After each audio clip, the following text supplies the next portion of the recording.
I guess the lighting's not the best here. Hopefully you can hear me, see me okay. Of course, this is Doug.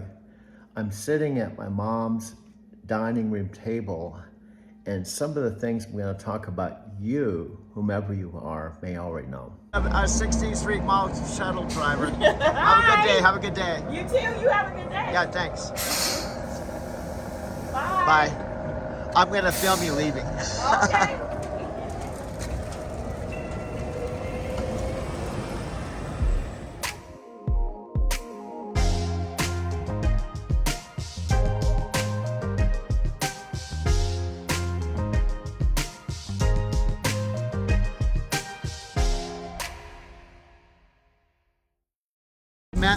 Went into these guys. I just asked them to say a few words about what they're doing today. So what are you here?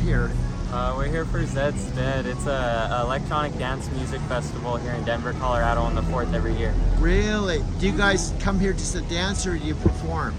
A little bit of both. We have a flow star in our bag. Man, I love your gig here. Yeah. Do you wear this every day to work or? I wish.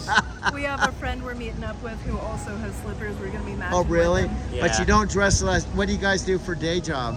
I work at FedEx. Yeah, are you serious? What do you do? Fulfillment I'm a center? package handler right now. Because I'm an old truck driver. I'm Okay. with Night Transportation. We used to do your Yeah. Amazon loads. Very nice. I was from Phoenix. So you actually work at a fulfillment center? Yeah, up off of Yosemite. Yeah, I drive for Lyft now. I take people up to work all the time. What about you? What do you do? I paint houses with my Are mom. you serious? Yeah, You it's a paint- small business, but yeah. Well, I love the diversity. How are you guys boyfriend and girlfriend? Or Yeah. how do you guys meet? 3 years ago at school. Yeah. Really? Yeah. Well, thank you for the time. I just Yeah, love for bumping sure. into people, and most people are camera shy. Yeah, Of course. no, So yeah. thank You you. have a wonderful night. Okay, sir. have a good night. wonderful Take care. day.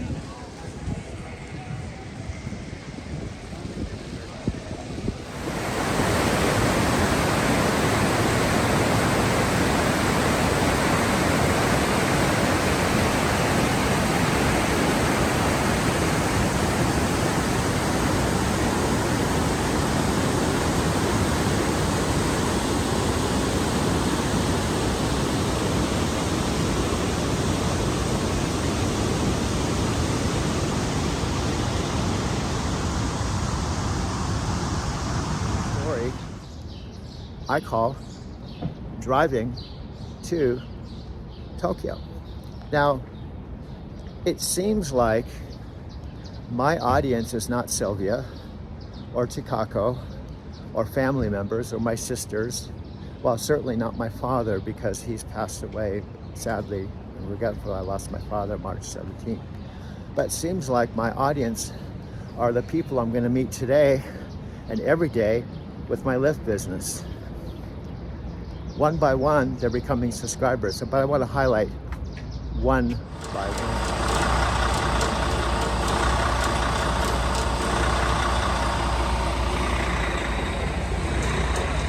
What's going on with this bus? What is this bus? It's going to Red Rocks.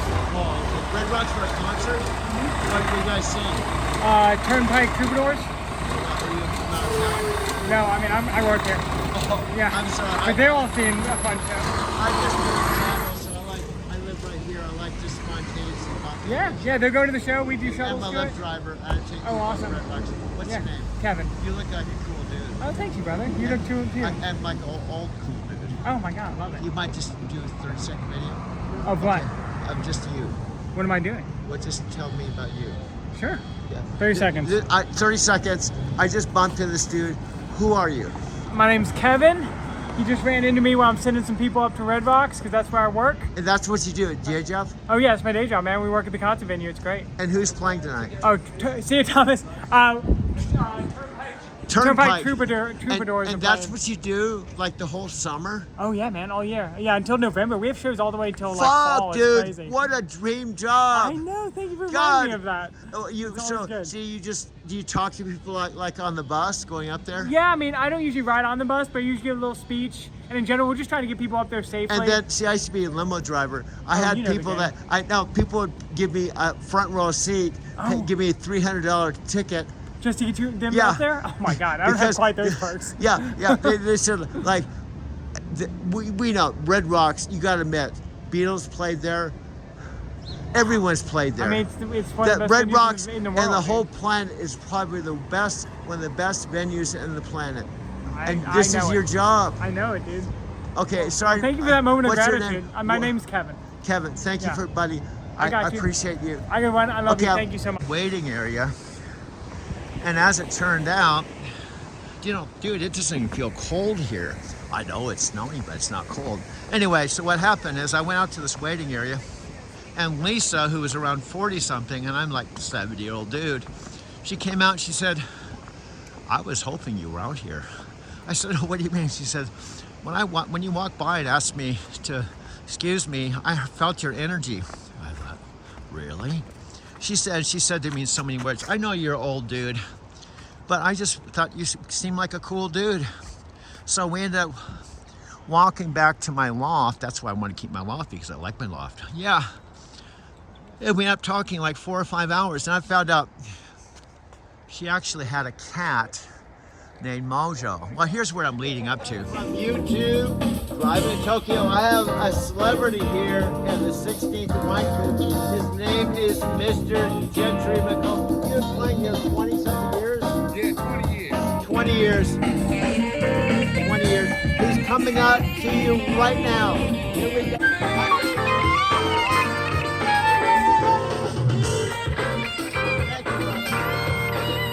Thank you, young lady. Thank you so much for supporting the music. Thank you.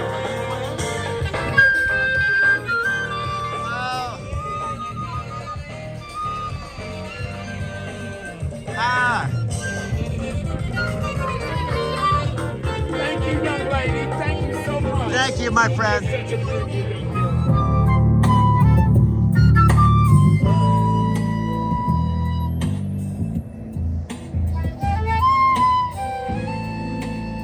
Give it on up, y'all. Ginger McComb Show. Check it out. Gentry, I tried to sneak up on you.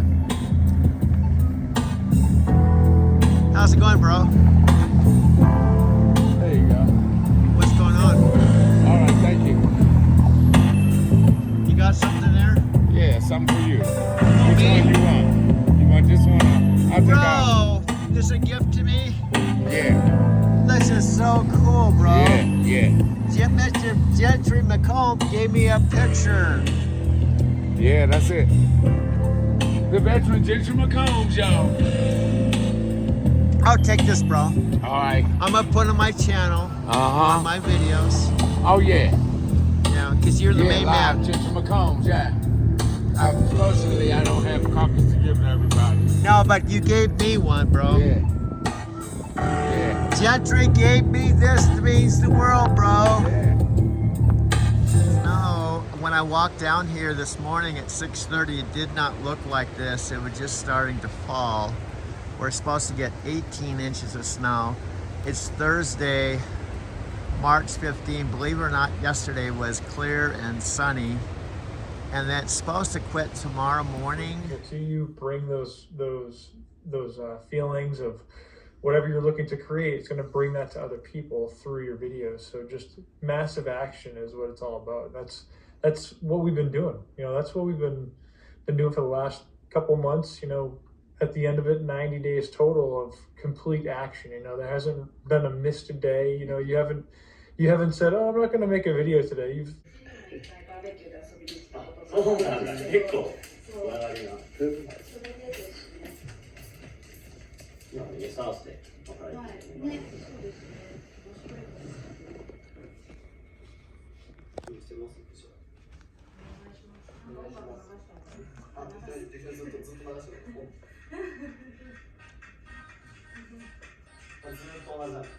っと同じので流れてる。さっき見ていただいて分かるんですけど、重いんですよね。ね、そう。もう硬くてこんな重いものですけど、糸で釣ってるとか、なんかちょっと仕掛けがあってそういう浮かしにするとかじゃなくて、もう純粋に指先の動きとバランスの取り方と虫の支え方でこうやって出てくる。何回見てもすげえ。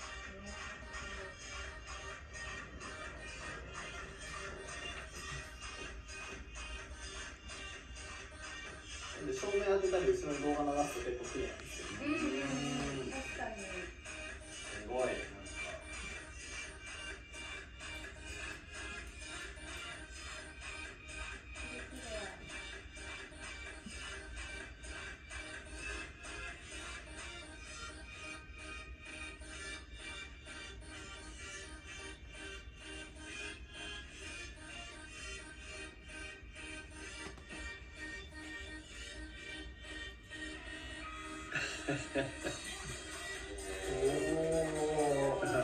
Is this the first time they're seeing you do this?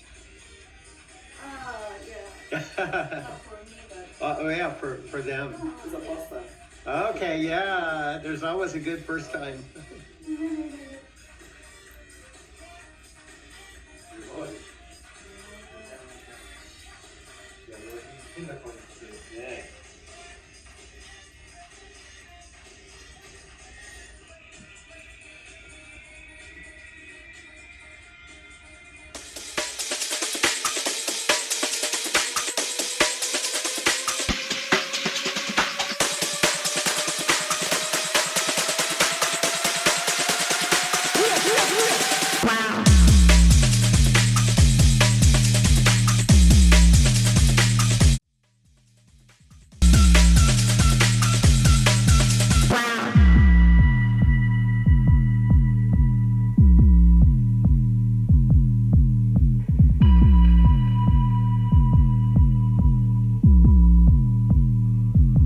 Drop the beat.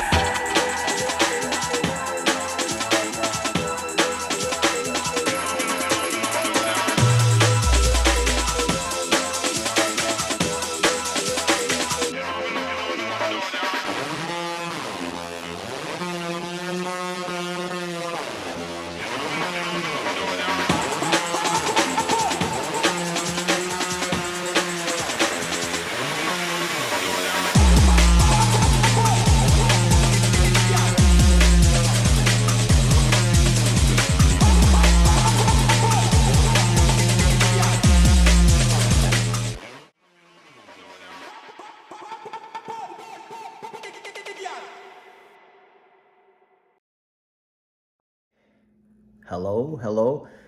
I saw my mom this morning. Talked to my Uncle Jim a little bit by way of speakerphone. Brought some of her stuff here. Anyway, if you don't know me already, my name's Doug.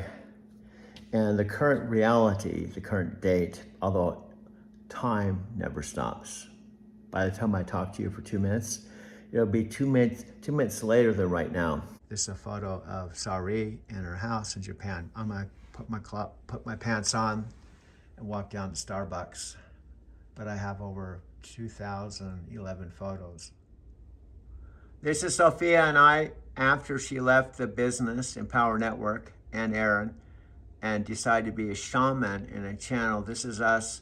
We took multiple spiritual trips together. I had 4 days off a month with my truck driving. And so she would often call me. She was living in Denver and say, what are you doing? I'm really excited. This is called Windows.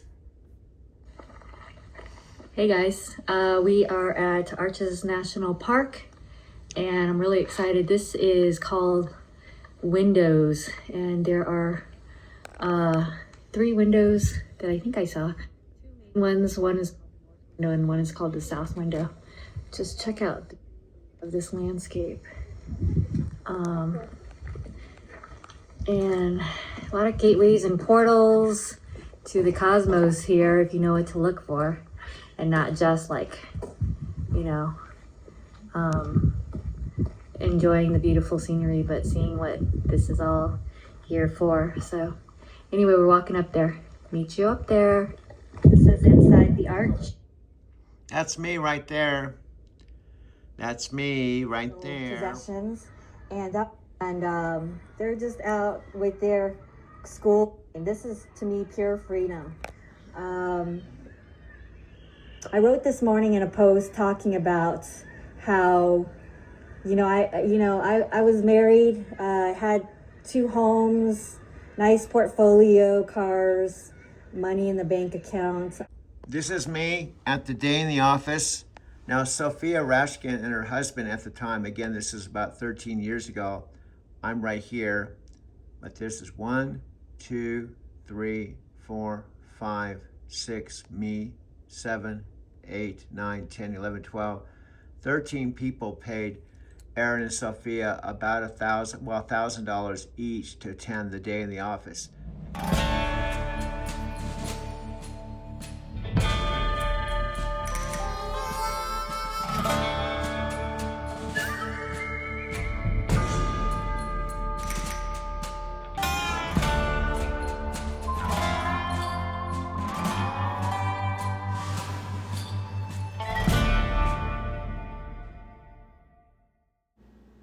Next up, this is my U-Box in Denver, moving my stuff, my bed, my TV into the box to be transported to Arizona City to my folks' house. This is the September 23rd plane. I left 9:11 a.m., arrived midday, and I was at my folks, well, my mom's house, by about 3 o'clock in the afternoon. It's Friday, October 10th. I counted, it was 18 days that I arrived here September 23rd. Took a lift from the Phoenix airport, got on a plane 9:11 a.m. in Denver. My mom contacted me about 2 weeks before I came here. Interesting day because it started out where all my mornings start out, car camping or parking right around the corner on one of the streets, Vine or Race, and another street around the corner, right by St. Mark's Coffee Shop that opens up at 6:30. This is Doug, of course. I'm going to be saying this to my mom. We haven't talked in a while. Last time I talked to her, she was made the transition into a retirement home. And it's a big decision for her. And as far as I know, she was going to sell the fourth and final house in Arizona City where my dad and mom had lived for a while. In fact, they bought 2 houses for themselves. The first one was on West Mazatlan. That was actually the second house that they bought. They bought the first one that they paid cash for was one that I actually called home for 10 years while I was employed for night transportation, which was my home terminal was in Phoenix, about an hour drive from Arizona City. If you're not familiar with Arizona City, which I don't think you would be unless you lived in the area, the biggest town near Arizona City was a place called Casa. Of course, sunny, warm day today here in the Mile High City, often called Mile High City, Denver, Colorado, which is the capital of Colorado. Colorado is known for its mountains. We have 53 14,000-foot peaks, and our Denver International Airport is the 6th busiest airport in the world, and it's 53 square miles. How will you show up? Will you take that leap? And you got full choice. That's the power of choice, that it's all yours. Will you take that leap and jump in to a new direction, a new possibility, a new opportunity that, by the way, comes with a new discomfort, comes with new challenges, comes with all of that. It all comes. Or will you step into something unfamiliar? Most people are more committed, write this down, to a familiar discomfort than they are to a new unfamiliar possibility. I'll say it again. Most people are more committed to a familiar discomfort. This life doesn't even work for me anymore, but it's what I know. Come on, you guys, raise your hand if you know you've been there. And so pivot is about saying, I am going to embrace change. And get this, someone said, well, what if you fall? Well, let me just tell you this. You're not living life, and write this down. Somebody came for this. You are not living life trying to avoid falling. Most people talk about my success as if I was successful the first time. See, the difference is I failed more than most because I've leaped more than most. And at some point, I took flight. At some point, if you do it over and over and over again, something's going to happen, because every time you take that leap, you take the leap with the information you learned from the last time you failed. Hello, someone type in chat. I got it. You can fail, just fail forward. Every single time, my best lessons came out of something that I had to say, ouch, that hurt me financially. And oh, by the way, my mistakes now are 6 in 7-figure mistakes, and they often require several attorneys, just for the record. Just for the record. And so are you willing to take that leap in an unfamiliar direction? Now is a better time than ever. And on this journey, the Buddha came across, as the Buddha tells the story, the person came across a flowing, fast-flowing, gushing river. And they saw this river and they thought to themselves, I can never cross this. How many of you have ever come up on an obstacle in your life and felt, I can't do this? Raise your hands. If you've ever felt that, you come across a challenge, you come across a block, you come across a adversity, and you just go, I can't do this. Just so you know, I've been there too, and I'm going to share that with you a bit later on. I've been there too. I know what that feels like. And by the way, I still get that happening to me right now. So it's not that that feeling's gone away. That feeling has become normal, and the response has become trained. So you've normalized the experience of coming across uncomfortable situations, and your response is trained. So anyway, this person comes across this river, and the Buddha says that this person realizes that if they dip their toe in, they know they're going to get pushed across. So they push out a little piece of wood that they find almost Titanic-like, right? Like that door that Kate Winslet just about fits on, and Leonardo DiCaprio should be able to fit on it, but he doesn't, and we don't understand why. And so they push out this little door, and all of a sudden that gets pushed away by the water. They realize they need to build something stronger. So the person lays down bamboo and puts 2 lines of it to craft a raft. They tie rope onto the sides. They get on top this time. They even build an oar, and they start paddling out. They first start slowly just to test, and then they go faster and faster and faster and faster, and they use all their might and all their energy, and they get to the other side.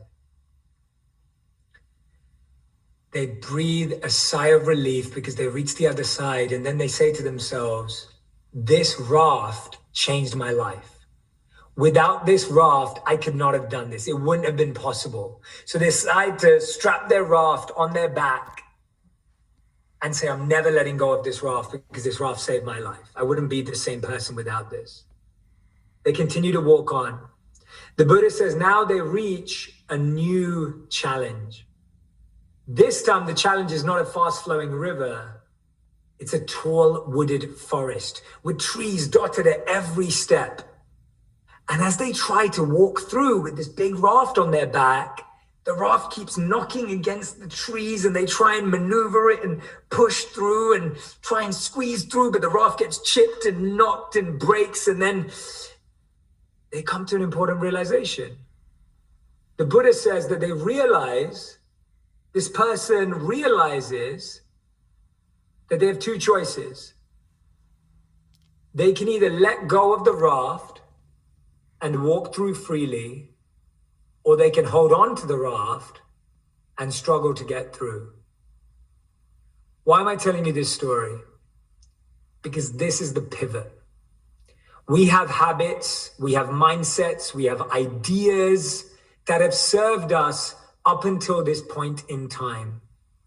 But at a point in time, we have to relearn, unlearn, reestablish our ideas, mindsets, attitudes, so that we can walk through the next challenge. We know we can build a raft if we need it. We know we've got those habits in our toolkit if we need them. But we have to realize that sometimes the thing that's stopping us from moving to the next stage is that we're holding on so tightly to this one. If you're holding on to something that's sharp, it will cut you. And we're holding on so tightly, we're gripping on so tightly to this rope, but we're trying to move forward. It doesn't make sense. We're blocked by our own obsession, addiction, comfort. I want you all to reflect on what is your raft? What is your raft right now? What is that thing that is keeping you tied? And by the way, it's not tying you, you are tied to it. It's not blocking you, you're holding it. It's not holding or controlling you, you are holding and controlling it because you don't want to let it go. And I know it's hard. I know it's tough to let it go. I've had to do many pivots in my life. And often when people pivot, Other people find it really uncomfortable. How many of you know that even when you talk about pivoting, the people around you start getting scared and start reflecting their insecurities onto you? How many of you have experienced that? Raise both your hands if you've experienced that, where people project their own insecurity onto you when you're trying to pivot. So my life has been full of pivots. I pivoted from being a business student to being a monk. I pivoted from being a monk to going back into the digital strategy world and social media world. I pivoted from that to going and sharing my videos and building my podcast and writing a book. And today, having a coach certification school, helping people become leaders and build their own amazing businesses. And by the way, every time I've taken each and every one of those steps, I've changed, I've moved and grown. And I feel like the most complete, evolved person that I've ever been in myself today. But it's uncomfortable for people to accept that you can bring all of those parts to yourself. I love thinking like a monk, but I love living like an entrepreneur. I love thinking like a strategist, but I love building teams and communities. I love teaching like a guide, but I also love the challenge of creating content that really changes people's minds. I love all of it. I don't want to be one of those things. I want to be It's packed. It's a drive-through. Not all Starbucks are drive-through. And there's cars stacked up. And just think every one of these people are just coming here to get a latte or a coffee. And there's bumper-to-bumper traffic out there. And this is just a horrible time to drive. And that's one of the reasons why I don't want to drive this hour. But every minute I'm not driving, I'm losing revenue. I've got 98% on my electric car, and I'm about ready to turn on Matthew right now. Illusion. Me, I gotta admit again, sometimes reality, it's not enough for me. I feel like I need more than reality to get off to sometimes. I have unrealistic expectations of others and the world around me a lot of times. And when they don't live up to my expectations, I start chasing a false existence. All right? And before I know it, I start chasing a false utopia, one that doesn't even exist. And before I know it, I'm living on an illusion and I'm missing out on reality. This life. Look, I'm all for the notion that, hey, if you ain't impressed with your reality, then create a reality that you're impressed with. Yeah, I'm all for having dreams and the spirit of shooting for the stars. But not at the exclusion of missing out on the reality of the day. So let's admit it. Let's admit where we maybe don't have appropriate expectations on a day-to-day basis of the world and of ourselves. Let's admit that maybe we're missing out on the truths, the beauties, and the tools of the day that are right in front of us. And let's admit that those very truths, beauties, and tools, those are what we're going to need to build that rocket ship to get us to those stars that we're shooting for. The ones we're trying to reach. That is not an illusion. That is reality. Admit it. Let's talk about complacency. Can we admit all the times we say, oh, well, that's just what it is, so I'm going to go with it? Can we admit where and when that we're not ambitious enough? Admit those times that we hesitated to actually find out because we feared failure. Times we didn't give ourselves enough credit for our ability. Times we put a self-made ceiling over our head when we didn't really have a right to do so. Can we admit when and where we blamed others for not getting the success that we wanted? Eh, politicians, government, economy, banks, or boss. Not 5. Now this Starbucks, in the 3 years I've been here to Denver, it started out as the place I went to, but in not this car, because this is a car I've had only a month. It's a black Kia 2022 all-electric car. It's the car that I had been promised by Express Drive for about a year when I sold my 2017 Prius Touring that I bought in San Diego, and I used for the first 2 years of being on the Lyft platform. And that was an interesting, it's 3 summers ago. But I arrived here in the spring,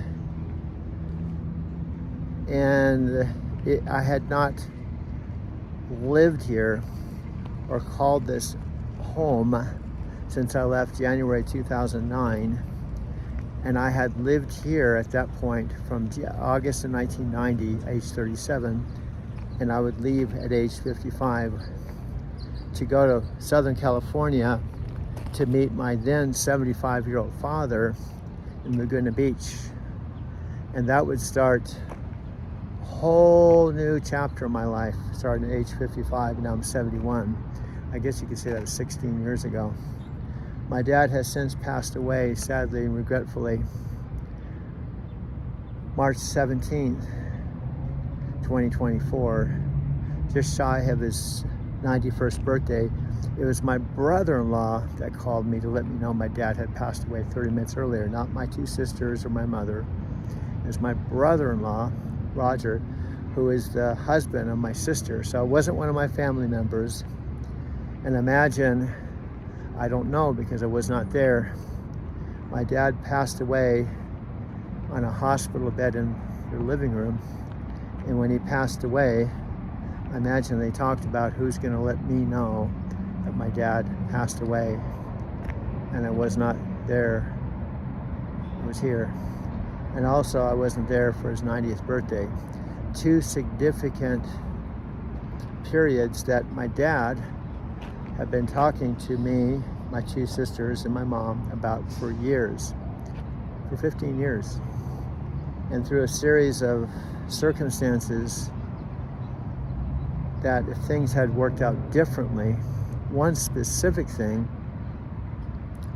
if I didn't lose my job with Knight Transportation based in Phoenix, even though my parents sold the house I called home for 10 years, I would have still, in my opinion, been able to see my father through his whole last year, plus his birthday, plus when he died, because I was based in Phoenix and I could have been routed to Phoenix. And I had a Subaru 2017 car that I drove from my house when I had it to the terminal. So the main thing is losing my job. That would be the start of a perfect, almost perfect 10 years where I saw my mother and father, counting the Big Bear years, 13 years.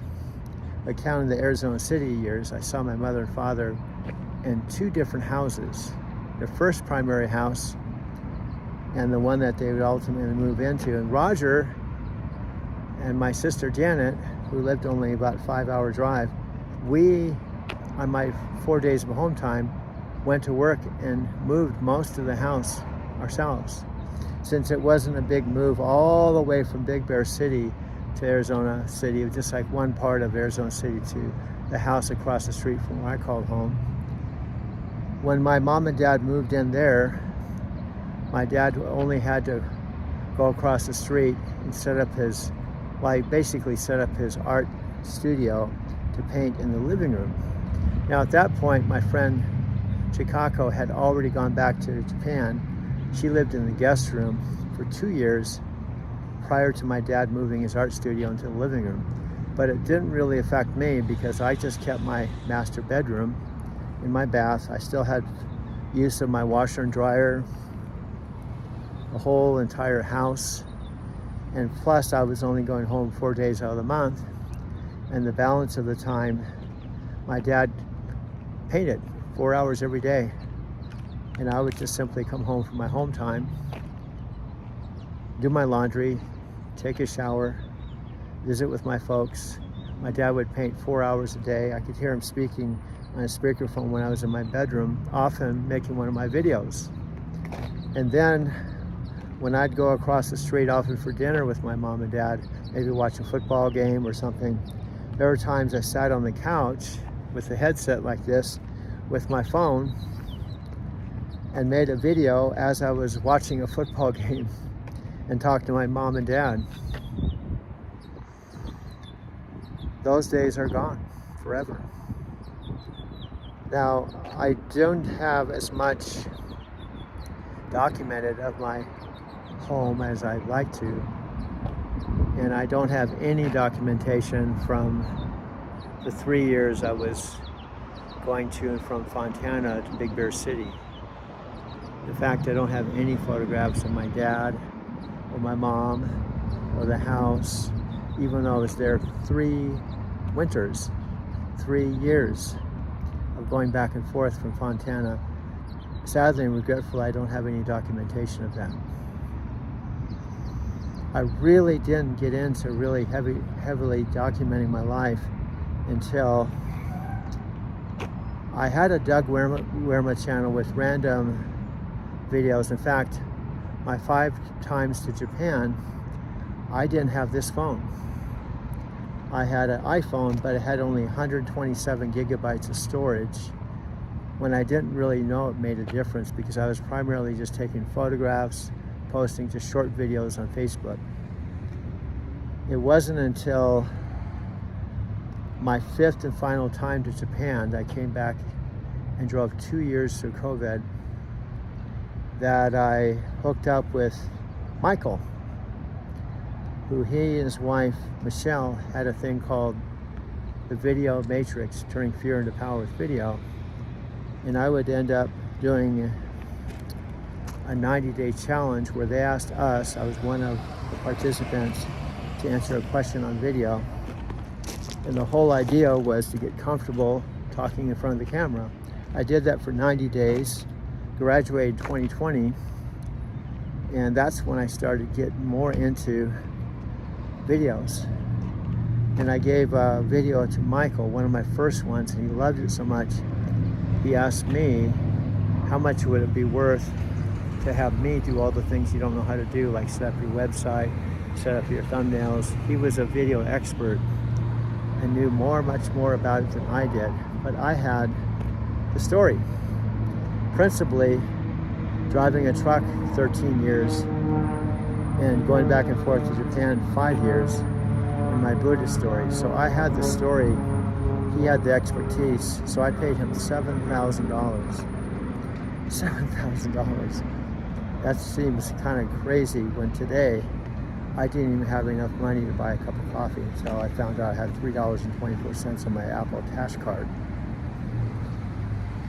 So needless to say, my life has gone through a whole bunch of changes since I left originally Denver in January of 2009. I'm going back into my electric car right now. I think Starbucks is officially closed, and I have 4 more hours till hopefully my checking account goes from $1 to $800 and something after midnight, so I can charge my car, so I can start our regular day tomorrow, Wednesday, Thursday, Friday, Saturday. I'm hoping to zero out my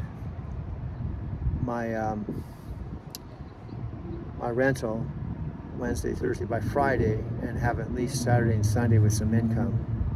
And I should be able to pay my $120 I'm short on, and then my storage, and then that's it. I won't see another one of these checks for a month. He texted me and said, "Son, call me." So I called her on the phone, surprised me, and here's some bottom line facts. These are facts.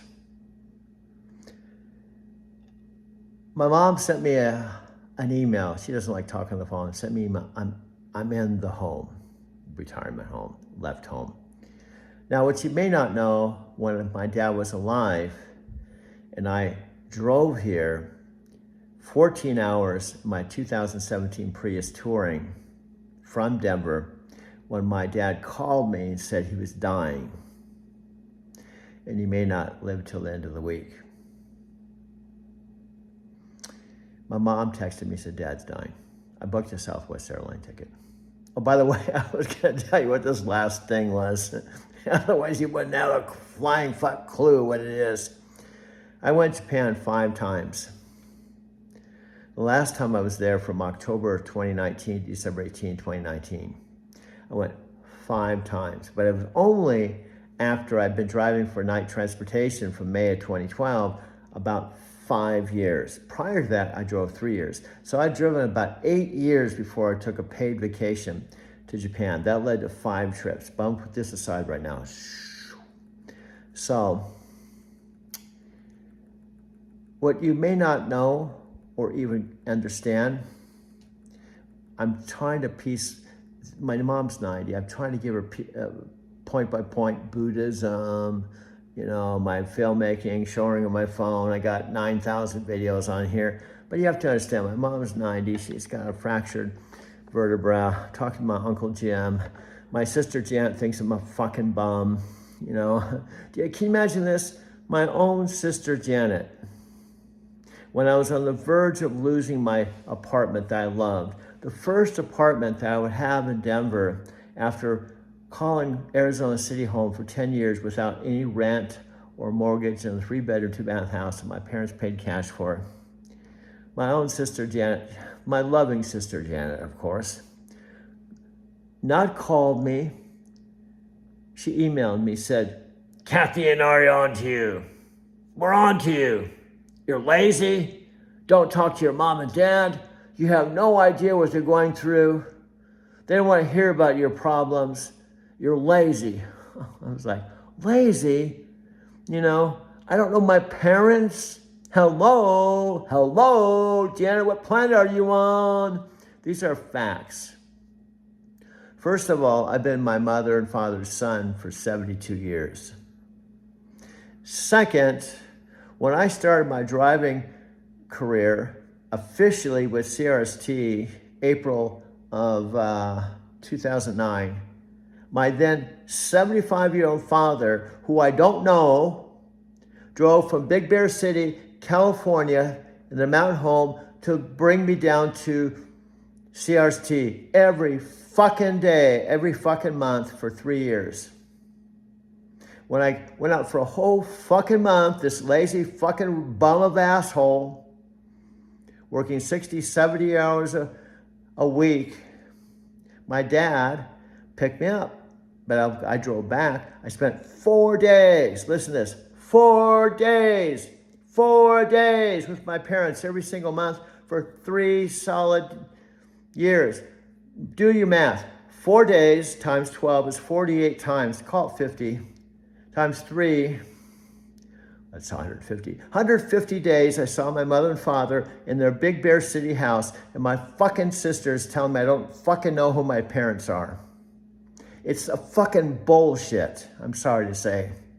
That's not very Buddhist-like. I know, but I saw my fucking parents 150 days, plus on top of that, 10 fucking years here in Arizona City. 4 days times 12 is 50, times 10 is another. Well, I'm trying to figure this out right now. I know, it's 4 days every month here in Arizona City, across the street from where I'm right now. 4 days times 12 is 50 days a year, times 10 is 500 more fucking days. My sisters tell me I don't fucking know my parents.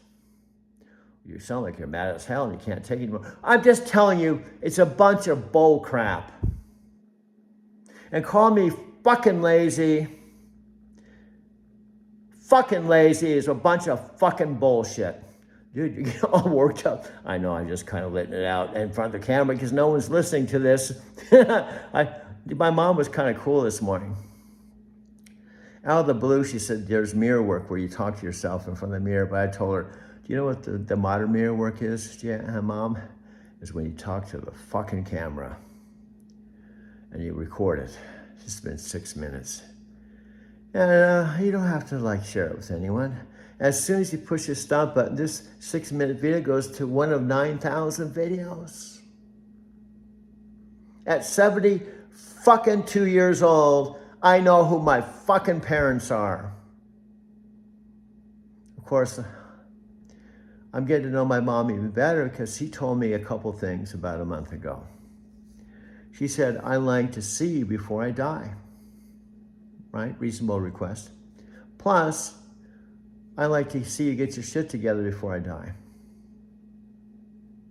Now, I knew this house was vacant. I knew my mom was a retirement home. Did I say, Mom, you got this house with the car, the home. Can I come and live in it? No. And I love my mom. She told my sister, Jen, more or less, fuck yourself. I didn't say that, but he said, this is my idea. I want to be with my fucking son in my fucking house, and you can't say a fucking goddamn thing about it. No, she didn't say that exactly, but she more or less was saying that. It was my idea. Dude, this is like hardcore shit. I know this is reality TV. But this is kind of like no bullshit what's going on here in Arizona City. And this could be a fucking book. Of course, for it to be a fucking book about this lazy motherfucking asshole dude, me, and I have to write it. But first and foremost, I want to help my mom get out of this fucking home. I asked her the other day, how did you end up here? She says, I don't really even understand. I was there in this rehab center. And Jan, I don't even remember. See, my sister Jan, who knows my mom, who's got the best of intentions, put my mom in this fucking home. She doesn't want to be there. And my mom said, the neighbor of Uncle Jim said, the neighbor said, Roger and Janet were like carting things out of their house and started driving her car back to Hamul. I think this whole family situation is pretty dysfunctional. I know. It's pretty dysfunctional. And I don't fucking know my parents. I know my parents. I know my parents because I was the firstborn. That's something Janet and Kathy can't take away from me. I was born before they were. So I knew my parents before they did. So that should probably give me some degree of seniority. Let's go back to a regular program.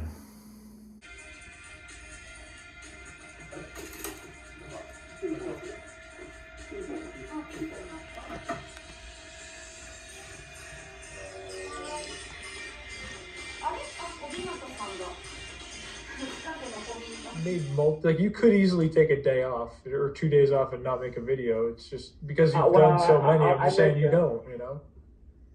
I mentioned Mike, and you don't know this, but I literally have done hundreds. And when I said what I'm doing because I was having the storage problem, I was more into the process. So I was literally making videos, watching the videos, and going, oh, this is a good video. Delete. I delete it and go on to the next one. Not even worrying about if I can recreate it. I was more into, let's just delete. We'll go on, do another one. We'll do another one. We'll do another one. And at the end of the day, I might have 5 videos.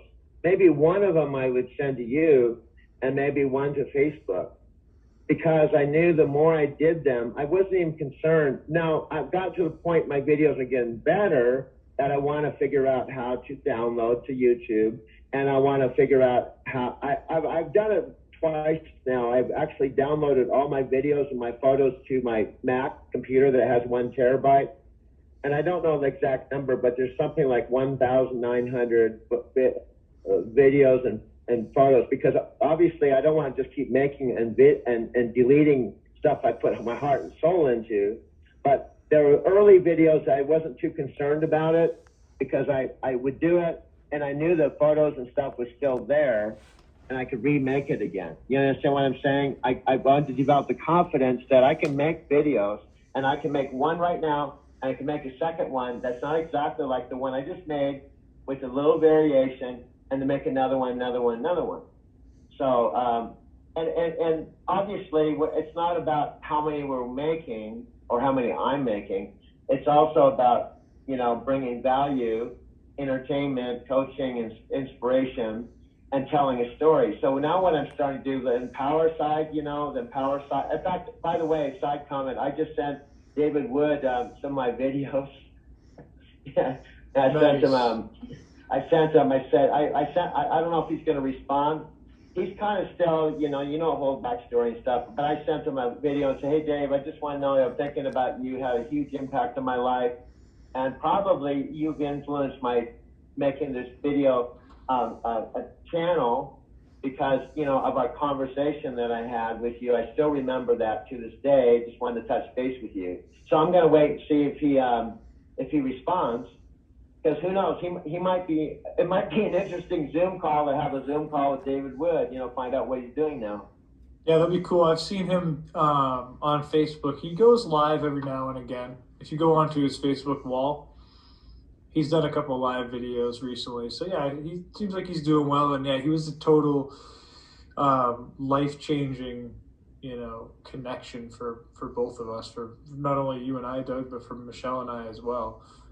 You know, unbelievable connections built through that business and just through the products alone. You know, it is really about mindset, no matter what you want to do. And that's really another part of the channel as well, is having that mindset, no matter what it is. You know, whether you got to drive for the next 10 hours, whether you've, you know, got to do this test or that test or whatever the heck it may be for whatever you're doing, you know, how do you handle that with your mindset? And that's what I think has helped us all here, you know, Doug, me, Michelle, and others who are involved in that community be who we are today. And I don't think that we would be doing this if we weren't part of that company, Empower Network. So yeah, that's definitely part of the channel. You know, it's part of your life, part of your story.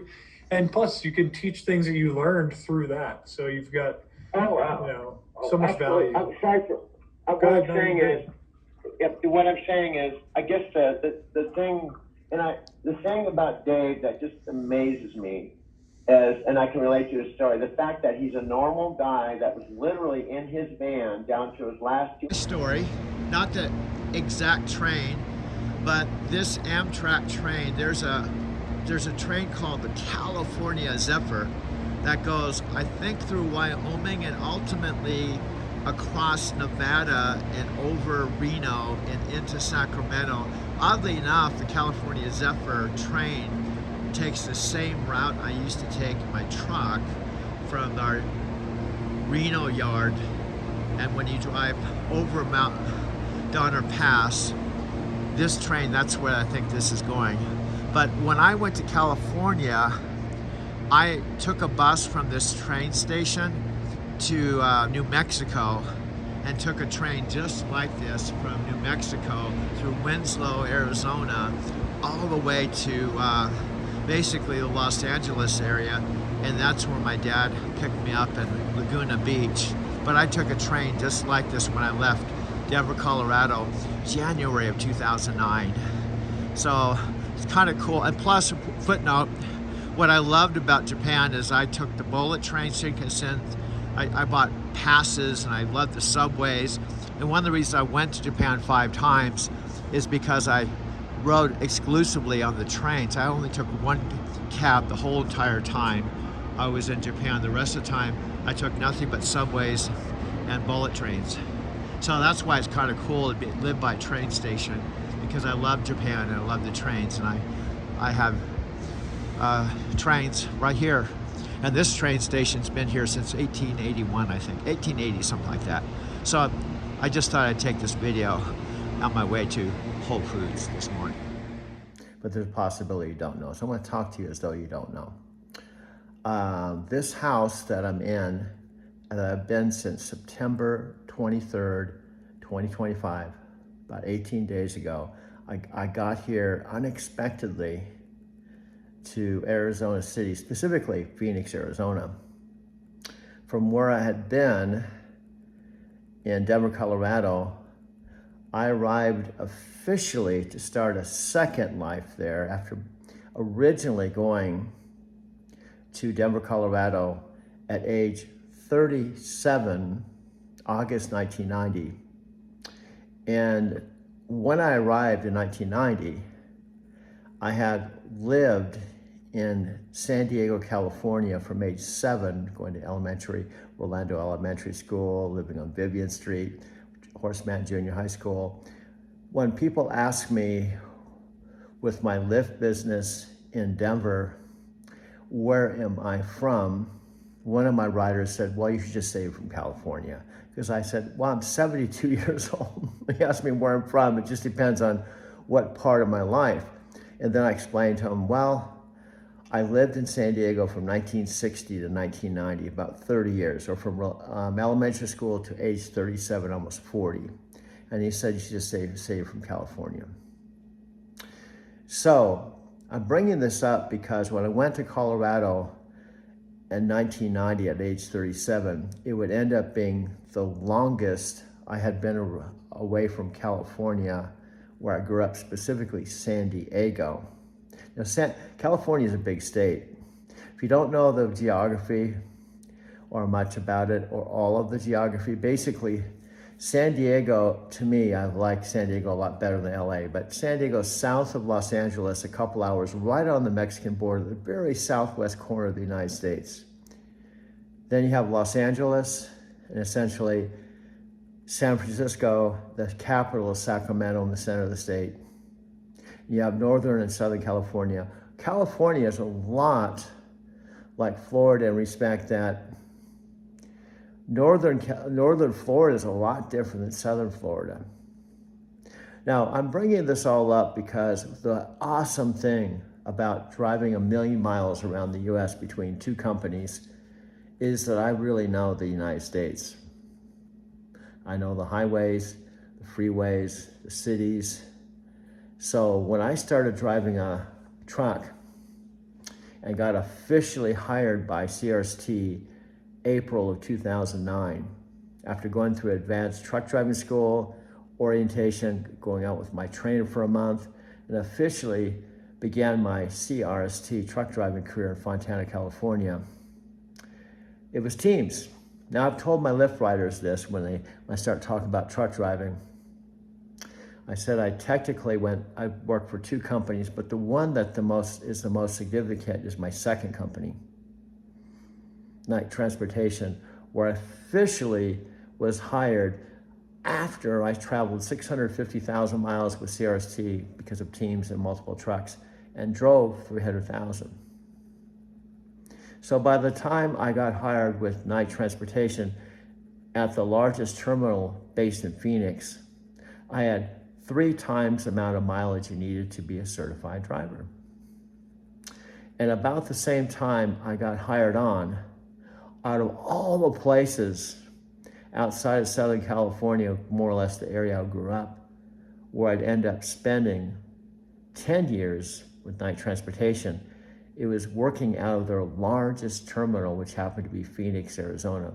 Now, Phoenix, Arizona, I feel is the largest desert city in the United States. One other city similar but not identical is Las Vegas. Both are about the same distance from Los Angeles, but Phoenix is off the Interstate 10, so you go straight on the Interstate 10 west and you run into Palm Springs in the East Valley of Los Angeles. Las Vegas, you go south on the 15 and you run into the Los Angeles, Fontana area, but if you keep going, you end up in San Diego and eventually the southern part of San Diego and Mexico. So here I am, sitting at my mother's dining room table with all kinds of photographs that I originally picked up when I came here to this same exact house after I'd been in Denver, I think somewhere around 1.5 years. And on June 1st, my dad called me and said, while I was at the Mercantile Square Loft, the place I lived 2 years and 4 months, he called me and said he was dying. And he may not make it till the end of the week. My mom sent me a text and said, Dad's dying. At that point, I was driving for Lyft. And if I remember correctly, I was definitely still driving my 2017 Prius Touring because I did 2 years with that, 2,000 people. So I was originally going to fly out to see my dad. But my mom said, why don't you just go ahead and drive out? That way you can pick up your massage table and the things in the garage, and plus Dad's doing much better. His heart was still operating about 20%. He was still under hospice care. But I nevertheless left on a Saturday, June 4th, and got to this house to see my dad June 5th, about 10 o'clock in the morning. I parked my car right up front, rang the doorbell, and I spent the whole entire day with my dad, including a really nice visit with Bobby down the street. And that'd be the first time since I came back to Arizona City, since I left, to go to Colorado. Now my dad was sitting in the corner of the living room in his favorite chair. He had to use a walker though to go to the bathroom. But we sat and watched TV. My dad's favorite thing to do was just to read or paint or ride his three-wheel bike, and also just to sit and watch golf or football. When I came to visit, when I was living across the street, I'd come and sit on the couch and watch golf or football and chit-chat with my mom and dad. I can't tell you how many times I came to this house. I just saw my mom this morning. And I said, I don't know exactly how many times I came to this house, because the house across the street that I called home for 10 years, I had many different chapters and incarnations of that house. And this house was the fourth house that they paid cash for, and the last. So here I am. Now, midday, September 23rd, I arrived here unexpectedly, was not planning on it.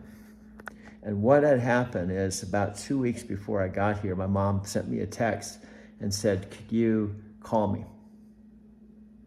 Now at that point, I was sleeping in the front seat of my Lyft rented car, my second rented car, electric car, Kia 2022, all electric car. Now I was sleeping in my car and I put my stuff in storage to save some money, and I voluntarily moved out of my loft apartment. Now thankfully I have lots of video and photos of that apartment and photos of me, and basically documented my whole entire time downtown to look back on, to share with you. And I'm still making videos, including this one today, October 10th, Friday. I just saw my mom this morning. I just brought some boxes over. I had a nice conversation with her.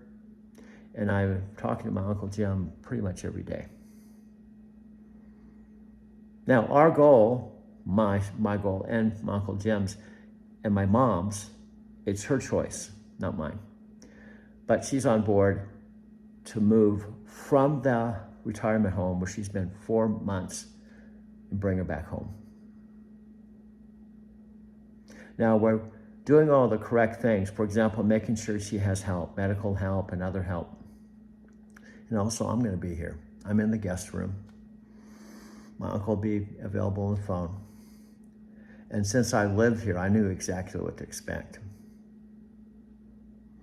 And so my mom at age 90 and me at age 72 were essentially going to live together as mother and son for the first time in our lives since I left home. Well, technically, let me backpedal a little bit.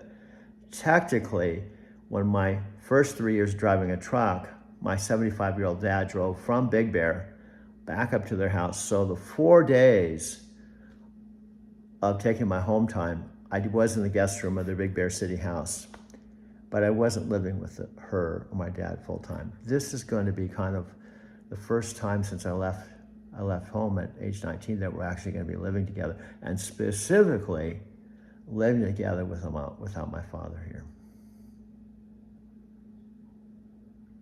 So that's kind of to set the stage for this video. I'll be right back with so much more.